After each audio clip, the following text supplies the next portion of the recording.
నేను తెలుగు టీచర్గా పనిచేస్తూ నేను ఏ స్కూల్లో అయితే పనిచేశానో అదే స్కూల్లో నా 2 పిల్లల్ని పెట్టుకున్నాను. మా హస్బెండ్ తను బయట తిరుగుతూ ఉండేవారు, అందుకనే నేనే చూసుకుంటూ ఉండేదాన్ని ఇద్దరిని.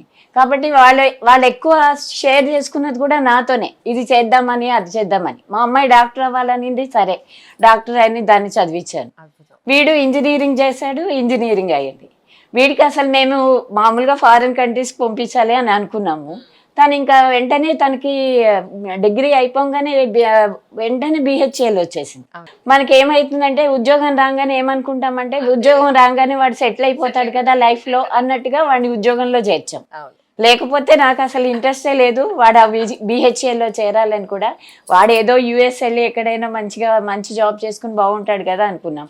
కానీ వాడికి ఏంటంటే అమ్మా నాన్న అంటే పిచ్చండి. అసలు జాయింట్ కలిసి ఉన్నారంటేనే అసలు మీరు అనరు, మా అమ్మాయి నన్ను తిడుతుంది, నీకు కొడుకు అంటేనే ఇష్టం, నేనంటే ఇష్టం లేదు, నా దగ్గరికి రావు అని. అసలు నన్ను వదిలి ఒక్క రోజు కూడా ఉండడండి. అన్న వదిలిపెట్టడమ్మా నిన్ను అంటుంది. అసలు ఎక్కడికి దాని దగ్గరికి వెళ్దామంటే కూడా వదలడండి. అసలు అంత ఇది అన్నమాట. పేరెంట్స్ అంటే అంత పిచ్చండి వాడు. చాలా అసలు